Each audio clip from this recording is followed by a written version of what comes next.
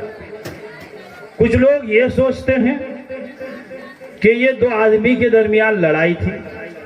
کچھ لوگ یہ سوچتے ہیں یہ حکومت کی لڑائی تھی.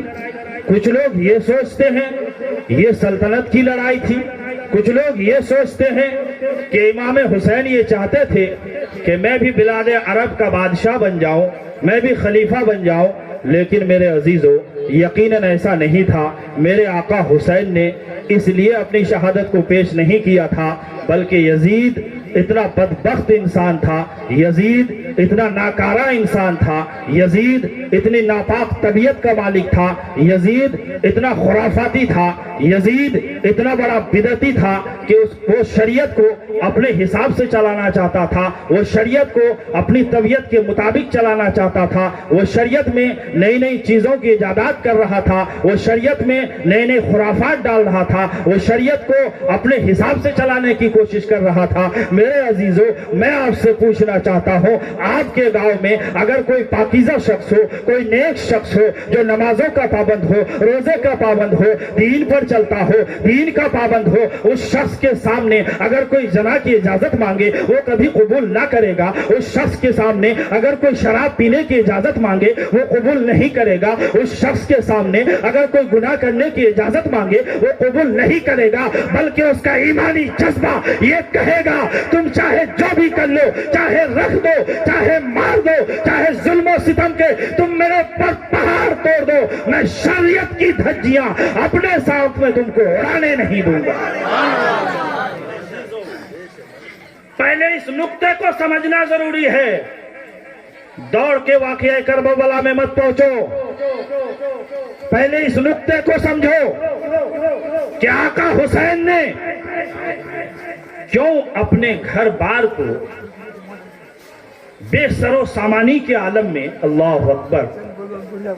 ابھی کل ایک حاجی صاحب سے میری گفتگو ہوئی ماما، جو اس بار حج کر کے آئے.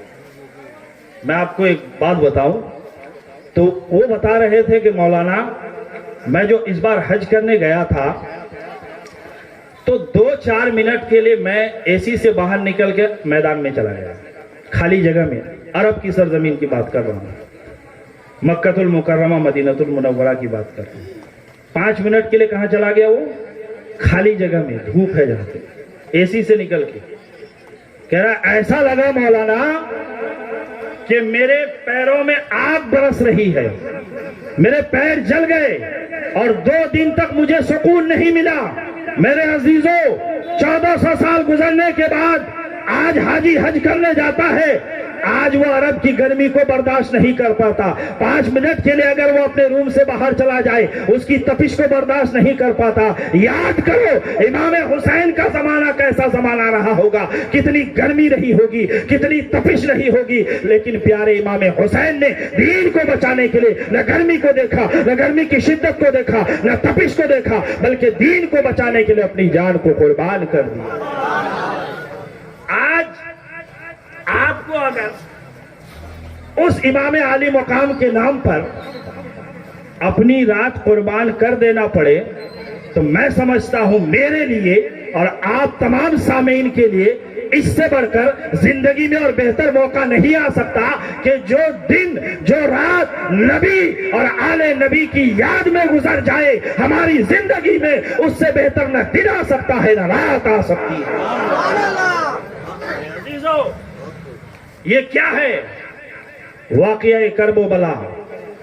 دراصل امام حسین اور یزید ناپاک کے درمیان جو پیش آیا. امام حسین کی پیدائش سن 4 ہجری کو. جب امام علی مقام پیدا ہوئے تو اللہ کے حبیب دونوں عالم کے طبیب نے امام حسین رضی اللہ تعالیٰ عنہ کے کان میں جیسے عموماً آج کل دیتے ہیں، اور اس کے بعد 7ویں دن عقیقہ فرمایا، اور امام حسین کے لیے بہت ساری دعائیں میرے آقا صلی اللہ تعالی علیہ وسلم نے فرمائی۔ سن 4 ہجری کو آپ یاد رکھیں امام حسین کی پیدائش ہوئی۔ خود آقا صلی اللہ تعالی علیہ وسلم امام حسین کی کان میں اذان پڑھتے ہیں، اور پھر 7ویں دن آپ عقیقہ بھی ادا کرتے ہیں۔ تو عزیزان گرامی، اس کے بعد مرحلہ آیا نام رکھنے کا۔ جب نام رکھنے کا مرحلہ آیا تو سنو کتنی بلند ذات ہے وہ، ذرا غور کرو۔ اللہ اکبر۔ تاریخ کے کتبوں میں یہ بیان کیا گیا ہے، علامہ جلال الدین اپنی کتاب خطبات محرم میں بیان کرتے ہیں، مستند روایت مانی جاتی ہے اس کتاب کی۔ وہ بیان کرتے ہیں کہ حسن اور حسین جو یہ دونوں نام ہے، یہ رب کی بارگاہ سے ملا ہے۔ کہہ دو سبحان اللہ۔ ان کی بارگاہ سے، رب کی بارگاہ سے۔ اس سے پہلے کسی کا نام نہ حسن رکھا گیا نہ حسین رکھا گیا۔ جب نام رکھنے کی باری آئی، اللہ تبارک و تعالیٰ نے حضرت جبرائیل امین کو یہ حکم دیا، جا کے پیارے آقا سے یہ بتا دو کہ تم اپنے نواسوں کا نام حسن اور حسین رکھو، کیونکہ اس نام کو رب تبارک و تعالیٰ نے ابھی تک کسی کے ذہن و فکر میں نہیں ڈالا ہے۔ کسی کا نام حسن و حسین نہیں ہے۔ ان دونوں ناموں کو رب تبارک و تعالیٰ پسند کرتا ہے، اس نام کو تم بھی پسند کرو۔ اسلامیہ کے نوجوانوں، رب کی عطا اور پسند سے پیارے آقا صلی اللہ تعالی علیہ وسلم نے حضرت امام حسین کا نام حسین منتخب فرمایا۔ 2 چیزیں اب تک میں نے بتائی۔ 4 ہجری میں پیدا ہوئے، اور نام کس نے رکھا؟ خود رب کی بارگاہ سے اور نبی کی زبان سے وہ نام رکھا گیا۔ کتنی بابرکت ذات ہے وہ، عزیزان ملت اسلام۔ اب میں آپ کو بتاؤں، آپ ایک مرتبہ درود شریف پڑھ لیجیے، اللہم صلی علی سیدنا شفیعنا مولانا محمد بارک سلم صلاۃ و السلام علیک یا رسول اللہ۔ عزیزان گرامی، امام علی مقام رضی اللہ تعالیٰ عنہ کا وہ مقام ہے۔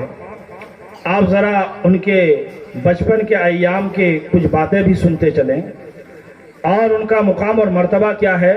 حدیث شریف ہے، آقا صلی اللہ تعالیٰ علیہ وسلم ارشاد فرماتا ہے، لوگو میں حسن و حسین سے محبت کرتا ہوں، تم بھی حسن و حسین سے محبت کرو۔ جو حسین سے محبت کرتا ہے وہ مجھ سے محبت کرتا ہے۔ کہیں آقا صلی اللہ تعالیٰ علیہ وسلم ارشاد فرمایا، ترکت بیننا شیئان القرآن و اہل بیتہ، اے لوگو میں تمہارے درمیان 2 چیزیں چھوڑ جاتا ہوں۔ ایک تو قرآن ہے، تم قرآن کو مضبوطی سے پکڑ لینا، کبھی گمراہ نہیں ہوگے۔ دوسری میرے اہل بیت یعنی حسن و حسین اور حضرت فاطمہ الزہرا کو چھوڑ کے جاتا ہوں، تم کبھی گمراہ نہیں ہوگے، ان کے دامن کو پکڑ لینا، سب وہ قیامت تک تمہاری ایمان سلامت رہے گی۔ عزیزان ملت اسلامیہ، کہیں آقا صلی اللہ تعالیٰ علیہ وسلم ارشاد فرماتے ہیں، الحسین منی وانا من الحسین، حسین مجھ سے ہے، میں حسین سے ہوں۔ حسین میرے جگر کا ٹکڑا ہے، یعنی جو حسین سے محبت کرتا ہے وہ مجھ سے محبت کرتا ہے، جو حسین سے نفرت کرتا ہے وہ مجھ سے نفرت کرتا ہے، جو حسین سے عداوت رکھتا ہے وہ مجھ سے عداوت رکھتا ہے۔ گویا کہ یہ معلوم ہو گیا آقا کے ان فرمودات و ارشادات سے،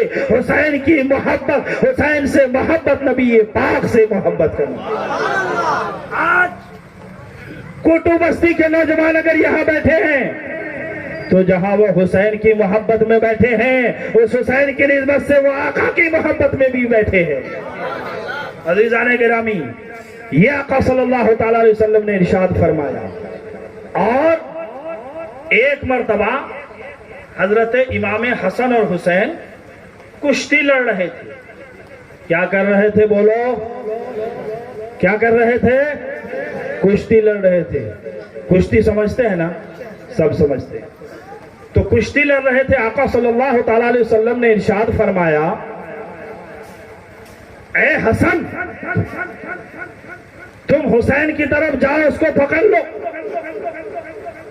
اور آقا دونوں سے محبت فرماتے تھے، دونوں نواسے ہیں۔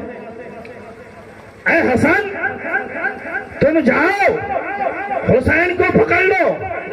بغل میں ماں فاطمہ الزہرا کھڑی تھی، وہ تعجب سے پوچھتی ہے، ابو جان، حسن بڑے ہیں، حسین چھوٹے ہیں، آپ بڑے کو یہ حکم دے رہے ہیں کہ چھوٹے کو پکڑ لو، حسین کو پکڑ لو۔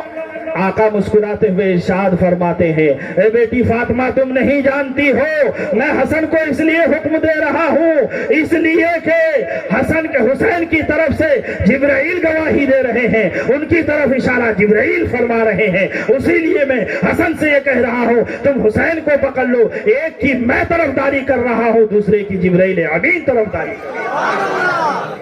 وہ مقام ہے میرے پیارے آقا حسین کا کہ جس کو کشتی بھی جبرائیل امین آ کے لڑواتے ہیں۔ میرے عزیزو، اب بھی حسین کے نام پر اپنی جان کو ہم کیوں نہ قربان کریں۔ اور سنو، ایک مرتبہ امام حسن اور حسین بچپن کے زمانے میں اپنے تختیوں میں کچھ لکھ کر کے لاتے ہیں۔ جب تختیوں میں کچھ لکھ کر کے لاتے ہیں تو سب سے پہلے والد گرامی حضرت علی مرتضیٰ رضی اللہ تعالیٰ عنہ کی بارگاہ میں پہنچتے ہیں کہ ابو جان، ہم لوگوں نے کچھ تحریر کیا ہے، کچھ لکھا ہے، آپ اسے دیکھ لیجئے، کس نے بہتر لکھا ہے؟ کیا کہا؟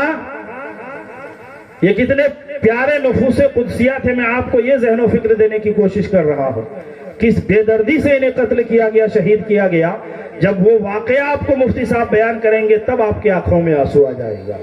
کتنا پیار کرتے تھے میرے آقا ان سے، اور ظالم یزیدیوں نے اتنا بھی نہ دیکھا کہ جس کی گواہی جبرائیل امین دیکھے، جس کا نام رب تبارک و تعالی منتخب فرمائے، اس کے ساتھ اس بے دردی کا سلوک کیا جائے۔ کیسے ظالم لوگ تھے۔ تو عزیزان گرامی،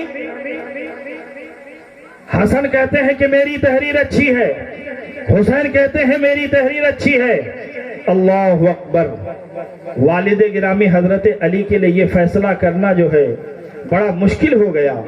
وہ فوراً فیصلہ نہیں کرتے بلکہ ڈائیورٹ کر دیتے ہیں، دوسری طرف منتقل کر دیتے ہیں کہ بیٹا میں یہ فیصلہ نہیں کر سکتا، تم اپنے امی جان فاطمہ الزہرا کے پاس جاؤ، وہی یہ فیصلہ کریں گے۔ دونوں تختیاں لے کر کے امی جان فاطمہ الزہرا کے پاس جاتے ہیں۔ عزیزان گرامی، جب ان کو تحریریں دکھاتے ہیں، ماں فاطمہ الزہرا کہتی ہے، اے میرے نور نظر، اے میرے لخت جگر، اے میرے جگر کے ٹکڑے، یہ فیصلہ کرنا میری بس کی بات نہیں ہے، تم اس فیصلے کو لے کر نبی کی بارگاہ میں جاؤ، وہی فیصلہ کریں گے۔ عزیزان ملت اسلامیہ، وہ دونوں ننھے ننھے پھول، وہ چمنستان رسول کے ننھے ننھے پھول اپنے تختیوں کو لے کر نانا جان کی بارگاہ میں آتے ہیں۔ جب نانا جان کی بارگاہ میں آ کر کے پیش کرتے ہیں، نبی پاک مسکراتے ہیں، مسکراتے ہوئے پھر یہ فیصلہ کرنا نبی پاک کے لیے بڑا مشکل ہو جاتا ہے۔ جو نبی کل ہے، جو مختار کل ہے، جو پوری کائنات کا فیصلہ کرتے ہیں، آج ان کے لیے بڑا دشوار ترین مرحلہ آ گیا ہے۔ دوستو،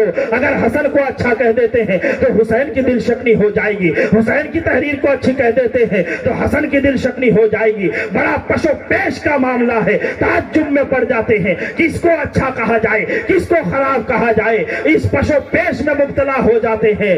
عزیزان ملت اسلام، وہ کائنات کل جو پوری دنیا کا انصاف کرتے ہیں، جن کا عدل و انصاف اس کی قسم قرآن کھا کے بیان کرے، آج وہ نواسوں کا فیصلہ کرنے پر آ کر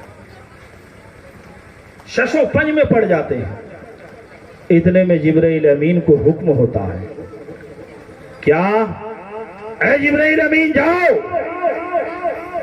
جا کر کے نبی پاک صلی اللہ تعالی علیہ وسلم سے کہہ دو، میرے محبوب سے کہہ دو کہ اس کا فیصلہ خود رب تبارک و تعالی فرمائے گا۔ دیجئے سبحان اللہ۔ کون فرمائے گا؟ رب تبارک و تعالی۔ پھر جبرائیل امین کو رب تبارک و تعالی یہ حکم دیتا ہے، ایک سیب لے جاؤ اور اس سیب کو دو ٹکڑے کرو، دو ٹکڑے کرنے کے بعد اس سیب کو بیچوں بیچ گرا دینا تاکہ دونوں تختیوں میں دو ٹکڑا آ جائے، دو حصہ آ جائے۔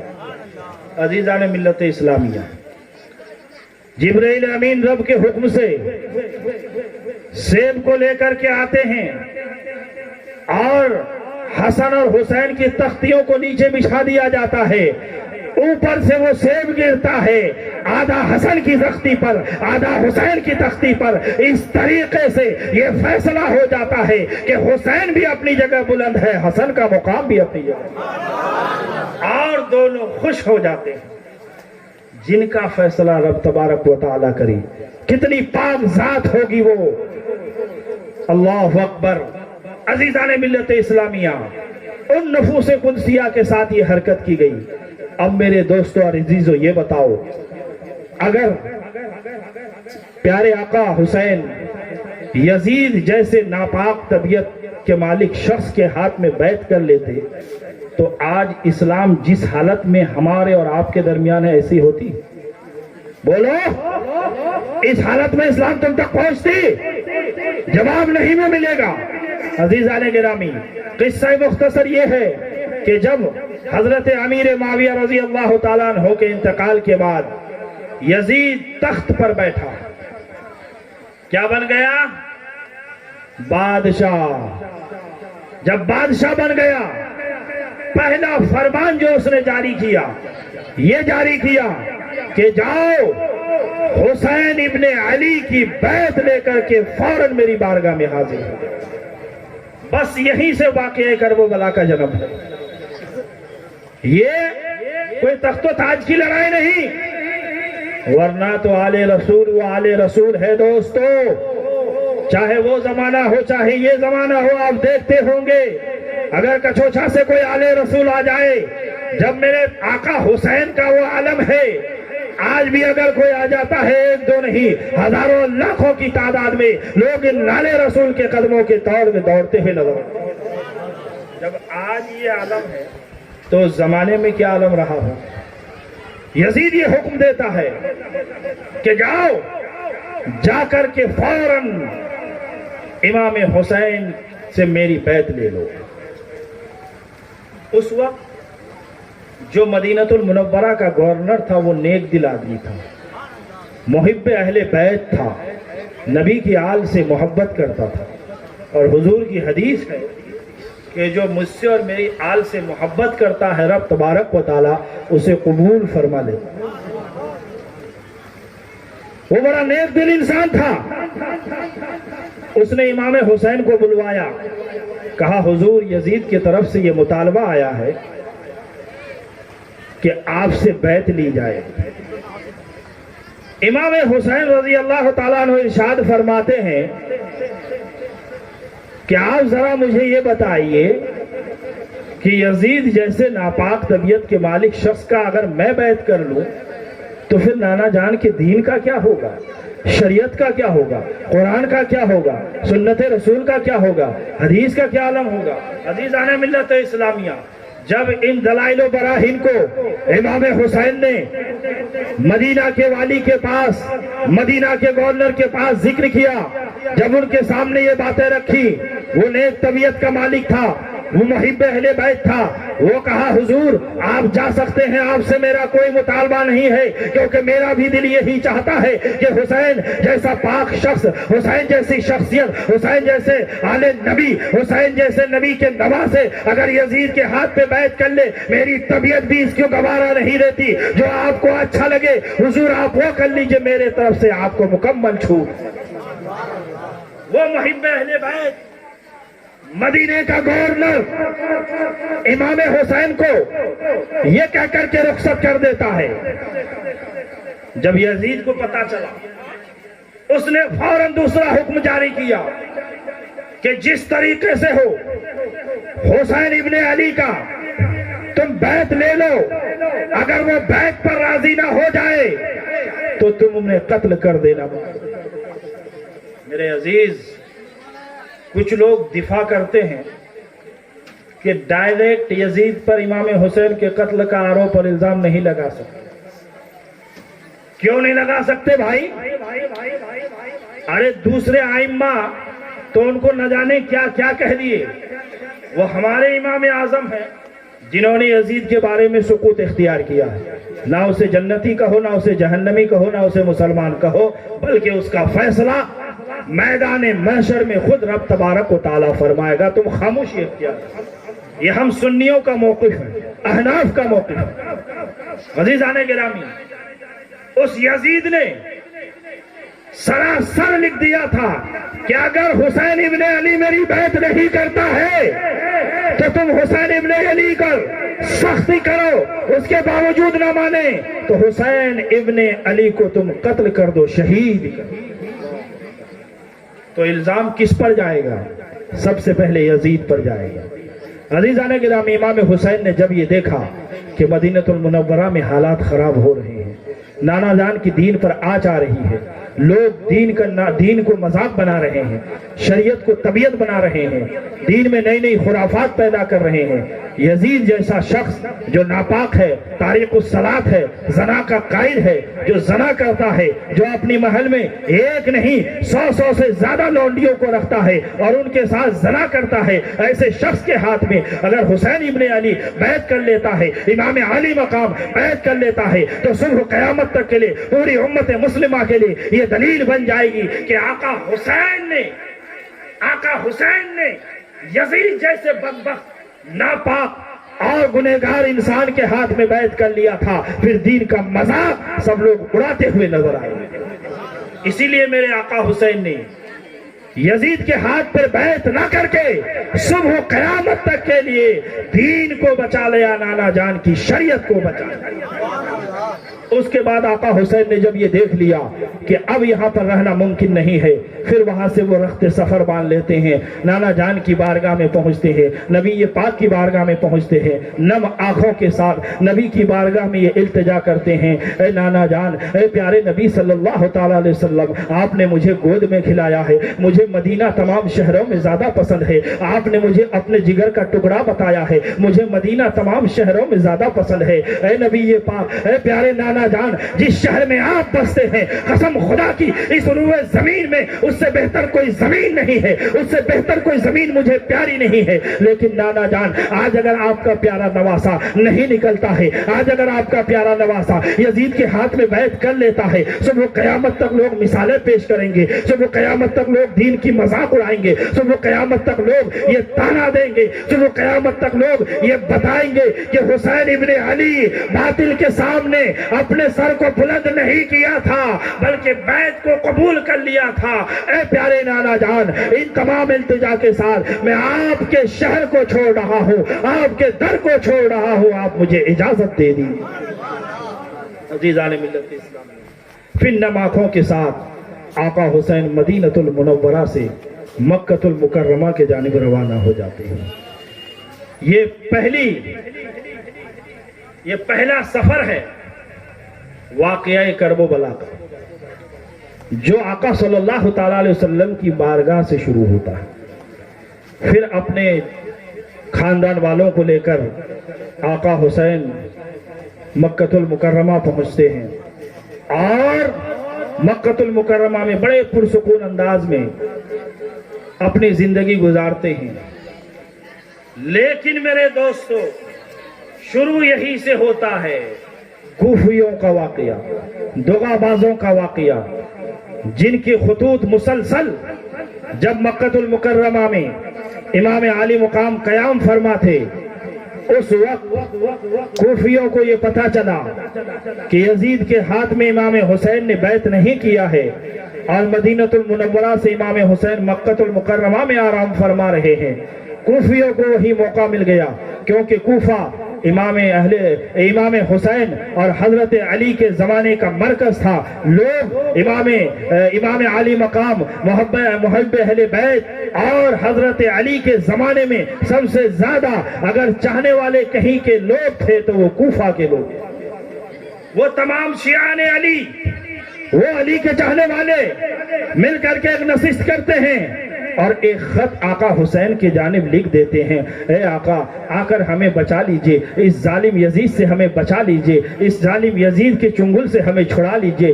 اس نے دین کا مذاق بنا دیا ہے، ہماری زندگی کو اس نے جہنم بنا دیا ہے. اے علی مقام، اے امام حسین، آپ جلد سے جلد کوفہ تشریف لائیے. ایک دو نہیں، سارے کوفہ والے آپ پر جان قربان کرنے کے لیے تیار بیٹھے. ایک دو خط نہیں، سینکڑوں کی تعداد میں بے وفا کوفیوں نے امام علی مقام کی بارگاہ میں التجا کیا، امام آپ آئیے ہمیں بچا لیجئے، امام آپ آئیے ہمارے عقیدے کو بچا لیجئے، امام آپ آئیے دین کو بچا لیجئے، یا حسین آپ آئیے ہماری نسلوں کو بچا لیجئے، یا حسین آپ آئیے قرآن و شریعت کو بچا لیجئے، یا حسین آپ آئیے نانا جان کی پیاری دین کو بچا لیجئے۔ میرے عزیزو، امام حسین نے سوچا آقا صلی اللہ تعالیٰ علیہ وسلم نے تو اسی دن کے لیے مجھے پالا تھا، اسی دن کے لیے میرے لیے محبت فرمائی تھی۔ جب ان حالات کو دیکھا، ان خطوط کو دیکھا، کوفہ والوں کی محبت کو دیکھا، امام علی مقام نے حالات کا جائزہ لینے کے لیے، حالات کے تفتیش کے لیے اپنے چچیرے بھائی حضرت مسلم بن عقیل کو کوفہ کے لیے روانہ کر دیا۔ کہاں کے لیے روانہ کر دیتے ہیں؟ کوفہ کے لیے۔ زندہ ہے نا آپ لوگ؟ درود شریف پڑھیے، اللہم صلی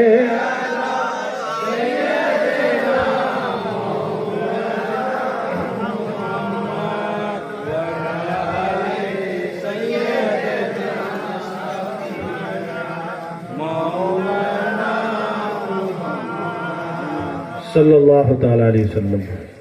تو اب امام علی مقام نانا جان کی بارگاہ سے مکہ المکرمہ پہنچے، اور کوفیوں کے خطوط آنے کے بعد حضرت مسلم بن عقیل کو کوفہ کے جانب روانہ کر دیے۔ میرے عزیزو، حالات کا جائزہ لینے کے لیے یہ واقعہ کرب و بلا اپنے اندر بہت کچھ سمیٹے ہوئے ہے، قسم خدا کی۔ آج بھی جب پہلے محرم الحرام کو میں واقعہ کرب و بلا پڑھ رہا تھا قبلہ، اس وقت حضرت مسلم بن عقیل کے دو ننھے بچوں کو جس بے دردی کے ساتھ شہید کر دیا گیا، قسم خدا کی دوستو، رب نے مجھے بھی ایک اولاد دی ہے، کس بے دردی کے ساتھ انہیں شہید کیا گیا، میرے آنکھوں سے آنسو جاری ہو گئے۔ اللہ اکبر، کس بے دردی کا عالم رہا ہوگا، کیسی پریشانیاں رہی ہوں گی، میں بیان کروں گا ابھی آگے۔ حضرت مسلم بن عقیل کو آقا حسین نے حالات کا جائزہ لینے کے لیے بھیج دی۔ حضرت مسلم بن عقیل جب کوفہ پہنچتے ہیں، لوگ ذوق در ذوق، ایک دو نہیں بلکہ سینکڑوں کی تعداد میں، بعض روایتوں میں یہ بیان کیا گیا ہے کہ صرف ایک دن 12,000 لوگوں نے امام حسین کے نام پر حضرت مسلم بن عقیل کے ہاتھ میں بیعت کیا ہے۔ سبحان اللہ۔ اب میں پوچھنا چاہتا ہوں یہاں ذرا ایک منٹ، کہ اگر امام حسین کو تخت و تاج حاصل کرنا رہا ہوتا، اگر امام حسین کو تخت و تاج کی لالچ ہوئی، اگر امام حسین کو تخت و تاج کی لالچ رہی ہوتی میرے دوستو، ایک دن میں امام حسین کے ہاتھ میں کوفہ جیسی سرزمین پر جن کی بے وفائی مشہور ہے، 12,000 کی تعداد میں لوگ بیعت ہو رہے ہیں، اگر میرے آقا امام حسین رسول اللہ کا نام لے کر اپنی عزت و رفعت کو بیان کر کے بلاد عرب میں، عرب کے ملکوں میں پھیل جاتے، تو ایک دو نہیں کروڑوں کی تعداد میں لوگ امام حسین کے نام پہ بیعت کر لیتے، اور یزید کی یہ نام نہاد حکومت منٹوں میں تباہ و برباد کر سکتے تھے۔ اتنی پاور و طاقت تھی میرے امام علی مقام کے پاس، لیکن ہر چیز سلیقے سے ہوتا ہے تاکہ کوئی یہ دلیل نہ بنا پائے کہ میرے امام علی مقام نے غلط قدم اٹھایا۔ دوستو عزیزان گرامی، 12,000 کی تعداد میں لوگ حضرت مسلم بن عقیل کے ہاتھ میں بیعت ہو جاتے ہیں۔ ادھر جب 12,000 کی تعداد میں لوگ حضرت مسلم بن عقیل کے ہاتھ میں بیعت ہو جاتے ہیں، دوستو حضرت مسلم بن عقیل فوراً ان حالات کا جائزہ لے کر امام علی مقام کی بارگاہ میں یہ چٹھی لکھ دیتے ہیں، یہ خط لکھ دیتے ہیں، اے امام علی مقام، اے پیارے حسین، آپ کے لیے لوگ یہاں منتظر ہیں، آپ پر جان قربان کرنے کے لیے یہاں ایک دو نہیں 12,000 سے بھی زیادہ، 50,000 سے بھی زیادہ لوگ لاکھوں کی تعداد میں آپ کے نام پر مر مٹنے کے لیے تیار ہے، آپ پر اپنی جان کو قربان کرنے کے لیے تیار ہے۔ اے امام علی مقام، اب دیر نہ کیجئے، اس ظالم یزیدیوں کے چنگل سے چھڑانے کے لیے، اس ناپاک حکومت سے لوگوں کی جان بچانے کے لیے، نانا جان کی شریعت کو بچانے کے لیے آپ فوراً مکہ المکرمہ سے آپ کوفہ کے جانب تشریف لے کر کے آئے۔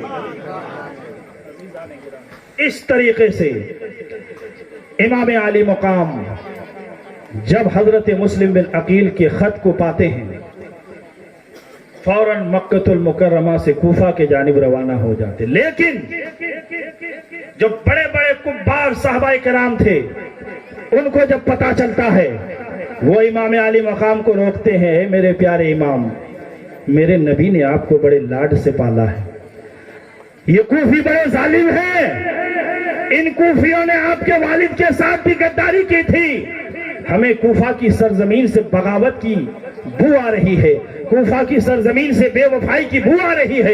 اے امام علی مقام، آپ اپنی بات کو یہیں سے پہنچاتے رہیے، آپ مکۃ المکرمہ سے اپنی بات کو پورے بلاد عرب میں پہنچائیے، ہم آپ کا ساتھ دینے کے لیے تیار ہیں. لیکن قسم خدا کی آپ ان ظالم کوفیوں کے بیچ میں نہ جائیے گا، آپ ان دغاباز کوفیوں کے پاس نہ جائیے گا، آپ اس بے وفا کوفیوں کے پاس نہ جائیے گا، کیونکہ کوفیوں کے بارے میں یہ مشہور ہے کہ کوفی کبھی کسی کے ساتھ وفا نہیں کرتا.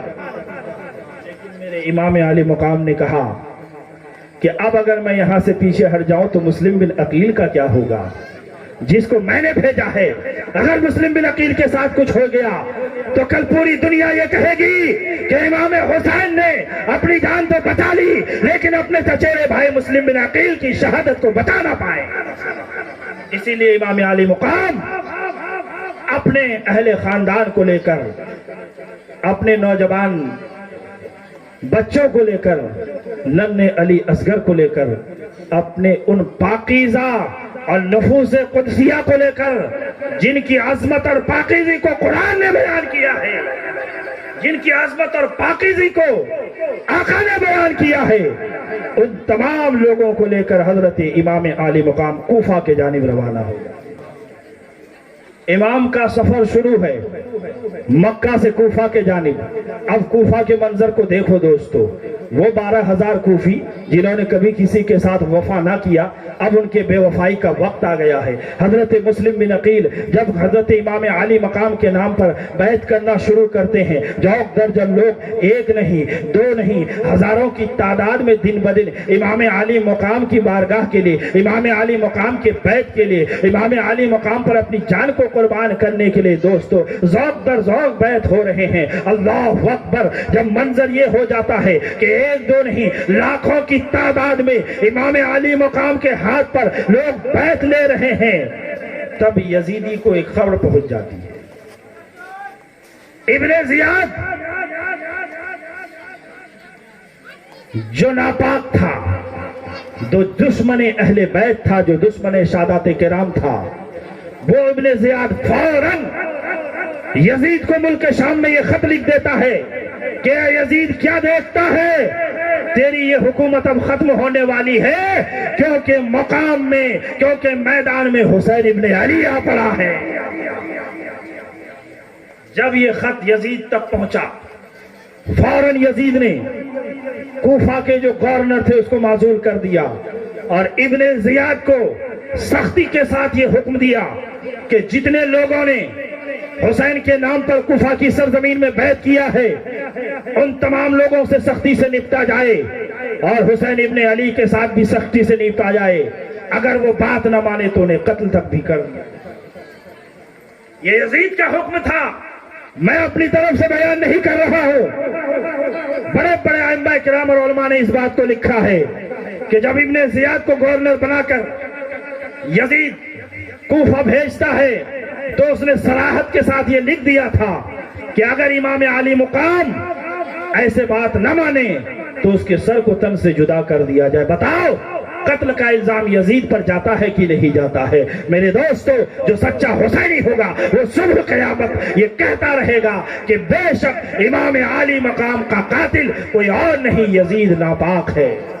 عزیزان ملت اسلامی، اس کے بعد جب ابن زیاد کو بھیجا گیا، اس نے اپنے تمام جاسوسوں کو کوفہ میں پھیلا دیا کہ فوراً یہ پتہ لگاؤ کہ حضرت مسلم بن عقیل کہاں ٹھہرے ہوئے ہیں. پتہ لگایا جاتا ہے کہ فلاں سردار کے گھر مسلم بن عقیل ہیں. اللہ اکبر. اب کوفی کے بدہدی کا دور شروع ہوتا ہے. ذرا غور سے سنیے گا، کہہ دیجئے یا حسین یا رسول اللہ. عزیزان گرامی، جس سردار کے گھر حضرت مسلم بن عقیل ٹھہرے ہوئے تھے اس سردار کو ابن زیاد کے سپاہیوں نے فوراً اپنے محل میں بلوا لیا، اسے قید کر دیا گیا۔ اللہ اکبر!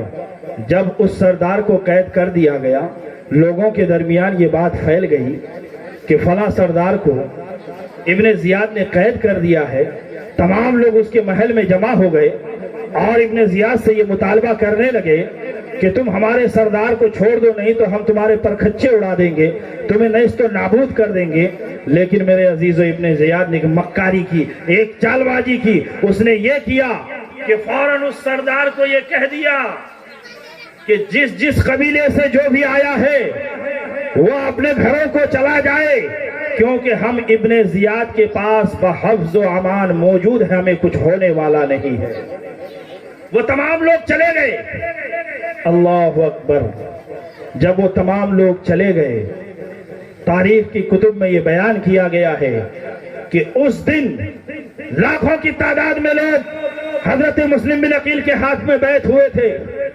جب ابن زیاد سے لڑنے کا موقع آیا، اس وقت مغرب کی نماز جب کوفہ کی جامع مسجد میں ادا کی گئی تو صرف 500 لوگ حضرت مسلم بن عقیل کے پیچھے نماز پڑھنے والے تھے۔ اور اس سے بھی دردناک واقعہ دوستو، جب مسلم بن عقیل نے سلام پھیرا تو وہ 500 بھی غائب ہو گئے۔ کوفہ کی سرزمین پر کوفہ کی جامع مسجد میں میرے حضرت مسلم بن عقیل تنہا نماز پڑھتے ہوئے نظر آتے ہیں۔ یہاں سے کوفیوں کی بدعہدی شروع ہو جاتی ہے، یہاں سے کوفیوں کی بدشکلی شروع ہو جاتی ہے۔ اب حضرت مسلم بن عقیل تنہا پڑ جاتے ہیں دوستو۔ اب حضرت مسلم بن عقیل جب تنہا پڑ جاتے ہیں، ہانپتے کانپتے ہوئے ایک بوڑھی عورت کے گھر کے پاس پہنچتے ہیں، کہتے ہیں اماں ذرا پانی پلا دو، میں کئی دن کا پیاسا ہوں۔ اللہ اکبر! کیا گزرا ہوگا میرے مسلم بن عقیل پر دوستو، وہ بھوکا پیاسا، وہ ننھا سا پیارا سا، وہ بھوکا پیاسا حضرت مسلم بن عقیل اس بوڑھی عورت سے کہتے ہیں اماں ذرا پانی پلا دو۔ اور وہ بوڑھی اماں کہتی ہے ذرا یہ تو بتاؤ کہ تم ہو کون؟ حضرت مسلم بن عقیل کہتے ہیں پانی پلا دو۔ وہ بوڑھی عورت پانی پلا دیتی ہے۔ حضرت مسلم بن عقیل وہیں بیٹھ جاتے ہیں، غموں سے چور ہیں، آنکھوں سے آنسو جاری ہے، دل سے رو رہے ہیں۔ میں نے اپنے امام علی مقام کو خط لکھ دیا کہ اے علی مقام آپ آ جائیے، یہاں کوفیوں نے میرے ساتھ ایسی بدعہدی کی ہے کہ کوئی ایک گلاس پانی دینے کے لیے تیار نہیں ہے، سب میرا ساتھ چھوڑ دیے ہیں۔ میں امام علی مقام کو کیا منہ دکھاؤں گا؟ میں میرے امام کو کیا منہ دکھاؤں گا؟ میں امام علی مقام کو کیا منہ دکھاؤں گا؟ عزیزان ملت اسلامیہ، امام علی مقام کو کیا منہ دکھاؤں گا؟ یہ سوچ کر مسلم بن عقیل زاروں قطار رونے لگتے ہیں۔ وہ بوڑھی عورت پوچھتی ہے آخر کیا بات ہے بیٹا، تم رو کیوں رہے ہو؟ تم کون ہو؟ تم کیوں نہیں اپنے گھر کو چلے جاتے؟ حضرت مسلم بن عقیل کہتے ہیں اماں جان میں مسافر ہوں، میں یہاں کا نہیں ہوں، میں کوفہ کا رہنے والا نہیں ہوں۔ وہ بوڑھی عورت تڑپ کر پوچھتی ہے بیٹا یہ تو بتاؤ کہ تم رہنے والے کہاں کے ہو، کس قبیلے سے تعلق رکھتے ہو، کس خاندان سے تعلق رکھتے ہو؟ عزیزان ملت اسلامیہ، جب وہ بوڑھی ماں پوچھتی ہے حضرت مسلم بن عقیل ارشاد فرماتے ہیں کہ میں مسلم بن عقیل آل رسول ہوں۔ کہہ دیجئے سبحان اللہ، اللہ اکبر! جب وہ بوڑھی عورت سنتی ہے کہ یہ آل رسول نواسہ رسول مسلم بن عقیل ہے، تڑپ جاتی ہے دوستو، تڑپ کر کے کہتی ہے بیٹا بڑے پریشان نظر آ رہے ہو، چلو میرے گھر میں آ کر آرام کرو۔ بیٹا بہت پریشان نظر آ رہے ہو، آ جاؤ میرے گھر میں۔ حضرت مسلم بن عقیل کو دوستو وہ بوڑھی عورت اپنے گھر میں آرام کرنے کے لیے جگہ دیتی ہے، اس کے بستر کا کھانے پانے کا انتظام کرتی ہے۔ عزیزان ملت اسلامیہ، ادھر ابن زیاد پریشان ہو جاتا ہے کہ مسلم بن عقیل کہاں چلے گئے۔ وہ اپنے تمام سپاہیوں کو پورے شہر میں یہ حکم دیتا ہے کہ مسلم بن عقیل جہاں ملے فوراً اسے میری بارگاہ میں حاضر کیا جائے۔ وہ تمام سپاہی حضرت مسلم بن عقیل کی تلاش و جستجو میں پورے شہر میں پھیل جاتے ہیں۔ آخر کار اس بوڑھی عورت کے گھر حضرت مسلم بن عقیل کو وہ سپاہی پا لیتے ہیں۔ حضرت مسلم بن عقیل نے جب یہ دیکھا